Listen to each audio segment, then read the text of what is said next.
Ya, ingat ini poin sangat penting. Kalau ingin bahagia, dekat dengan Allah. Tidak ada jalan lain. Tidak ada jalan lain. Mau duit banyak, mau duit sedikit, dekat dengan Allah, bahagia. Mau duit banyak, jauh dari Allah, hanya kebahagiaan semu, hanya fata morgana. Orang melihat kita bahagia, tapi hati kita akan hampa. Bismillahirrahmanirrahim. Assalamualaikum warahmatullahi wabarakatuh. Innal hamdalillah nahmaduhu wa nasta'inuhu wa nastaghfiruhu wa natubu ilaih wa na'udzu billahi min shururi anfusina wa min sayyiati a'malina may yahdihillahu fala mudhillalah wa may yudlil fala hadiyalah asyhadu an la ilaha illallah wahdahu la syarikalah wa asyhadu anna muhammadan abduhu wa rasuluhu la nabiyya ba'dah ya ayyuhalladzina amanu taqullaha haqqa tuqatih wa la tamutunna illa wa antum muslimun. يا أيها الناس اتقوا ربكم الذي خلقكم من نفس واحدة وخلق منها زوجها وبث منهما رجالا كثيرا ونساء واتقوا الله الذي تساءلون به والأرحام إن الله كان عليكم رقيبا يا أيها الذين آمنوا اتقوا الله وقولوا قولا سديدا يصلح لكم أعمالكم ويغفر لكم ذنوبكم ومن يطع الله ورسوله فقد فاز فوزا عظيما أما بعد فإن أصدق الحديث كتاب الله وخير الهدى هدى محمد صلى الله عليه وسلم وشر الأمور محدثاتها وكل محدثة بدعة وكل بدعة ضلالة وكل ضلالة في النار. Pada para jamaah yang dirahmati oleh Allah Subhanahu wa taala, tidak kita ragukan bahwasanya pernikahan adalah sunnah Nabi sallallahu alaihi wasallam yang merupakan ibadah yang mulia, bahkan merupakan sunnah para mursalin. Allah Subhanahu wa taala berfirman, "Wa laqad arsalna rusulan min qablik wa ja'alna lahum azwajan wa dzurriyyah." Sungguh kami telah mengutus para rasul sebelum engkau wahai Rasulullah dan kami jadikan bagi mereka istri-istri. Ini menunjukkan bahwasanya fitrah manusia, fitrah para rasul, mereka menikah, memiliki istri-istri. Tidak lain karena di balik pernikahan banyak sekali ibadah yang bisa dilakukan oleh seseorang lelaki maupun seorang wanita. Karenanya Nabi sallallahu alaihi wasallam bersabda, "Thalathatun haqqun 'alallahi aunuhum." 3 orang yang Allah wajib untuk menolong mereka, di antaranya an-nakih yuridul afaf, seorang yang menikah yang dia berharap untuk menjaga dirinya dengan pernikahan tersebut. Maka kebahagiaan rumah tangga tidak mungkin tidak, dan ini merupakan syarat agar bisa meraih kebahagiaan dalam waktu yang langgeng yang lama, harus pernikahan orientasinya adalah ibadah kepada Allah Subhanahu wa taala. Bukan orientasi dunia. Benar dalam pernikahan banyak kegiatan duniawi, kegiatan rumah tangga, kegiatan di kamar, kegiatan mencari nafkah, tetapi orientasinya antara suami dan istri harus sama-sama orientasinya akhirat agar bisa meraih kebahagiaan di dunia dan juga di akhirat kelak. Makanya ketika terjadi pernikahan, Rasulullah SAW mendoakan keberkahan.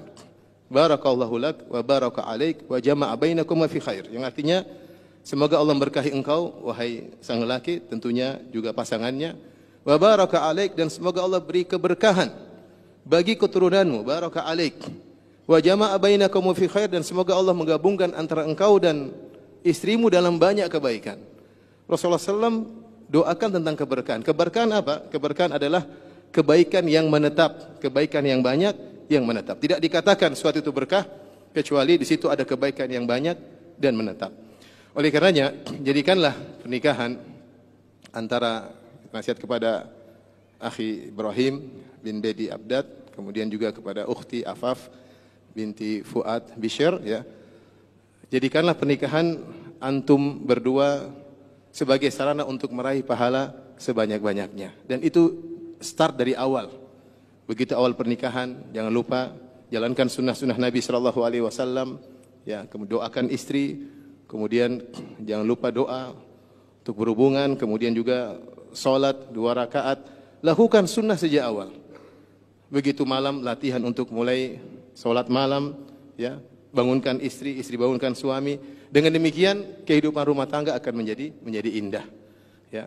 Dan sehingga pahala terus bertambah dari hari ke hari.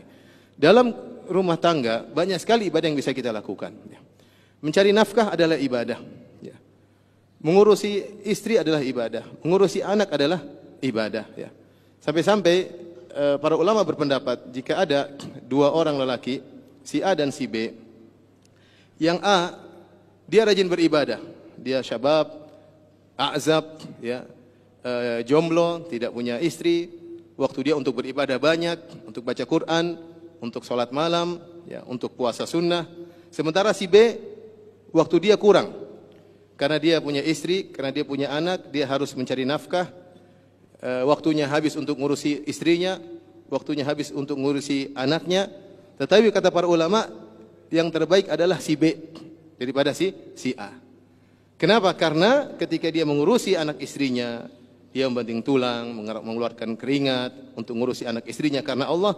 Semua di balik itu ada nilai ibadah di Allah Subhanahu wa taala. Ya. Oleh karenanya ini yang ingin saya ingatkan pada diri saya pribadi dan juga kepada kedua mempelai, agar benar-benar menjadikan pernikahan ini sebagai sarana untuk beribadah kepada Allah Subhanahu wa taala. Jika ada kelalaian, saling mengingatkan bahwasanya kita ini menikah agar dekat kepada Allah Subhanahu wa taala. Apapun yang menjauhkan kita dari Allah, maka kita jauhi. Yang menjadikan suami istri dekat kepada Allah, kita lakukan. Itulah yang buat kita bahagia nanti, ya. Bukan kebahagiaan dengan banyaknya harta, dengan jalan-jalan ke sana. Itu cuma sekunder, bukan primer. Primer yang buat kebutuhan primer yang bikin kita bahagia adalah dekat kepada Allah Subhanahu wa taala. Ya, percuma jika kita jauh dari Allah, kita mau jalan-jalan ke sana kemari, mau keluar negeri, mau belanja barang-barang mewah, tapi hati kita jauh dari Allah, hanya kebahagiaan semu. Mungkin orang lihat dari luar kita bahagia, tapi hati kita kosong. Dan itu banyak rumah tangga seperti itu. Yang primer adalah bagaimana kita dekat dengan Allah Subhanahu wa taala. Kata Nabi SAW, rahimallahu imra'an qama minal lail fasalla. Semoga Allah merahmati seorang laki, di malam hari bangun kemudian dia salat malam. Wa aiqadha ahlahu, kemudian dia bangunkan istrinya. Fasallat, kemudian istrinya salat. Kalau istrinya tidak bangun, nadhaha ala wajhil ma, maka dia pun memercikan air kepada wajah istrinya agar istrinya mau salat. Wa rahimallahu imra'atan, dan semoga Allah merahmati seorang wanita. Qamat minal lail, dia bangun malam, fasallat, kemudian dia salat. Wa aiqadhat zaujaha, kemudian dia bangunkan suaminya, fasalla, kemudian suaminya salat. Jika suami tidak salat, maka dia pun bercikan air kepada wajah suaminya agar salat. Lihatlah bagaimana kerjasama dalam mendekatkan diri kepada Allah Subhanahu wa taala. Inilah sedikit nasihat buat saya pribadi, dan saya khususkan terutama kepada akhi Ibrahim dan juga ukhti Afaf yang akan masuk dunia baru, ya, yang banyak sekali, ya, kebahagiaan di sana, ya, banyak sekali pahala yang bisa diraih. Di samping tentunya ada gelombang-gelombang, ada, ya, ujian-ujian. Insya Allah semuanya bisa dihadapi jika kita senantiasa dekat dengan Allah Subhanahu wa taala. Ya, ingat ini poin sangat penting. Kalau ingin bahagia, dekat dengan Allah. Tidak ada jalan lain. Tidak ada jalan lain. Mau duit banyak, mau duit sedikit, dekat dengan Allah, bahagia. Mau duit banyak, jauh dari Allah, hanya kebahagiaan semu, hanya fata morgana. Orang melihat kita bahagia, tapi hati kita akan hampa. Wallahu ta'ala alam bisawab.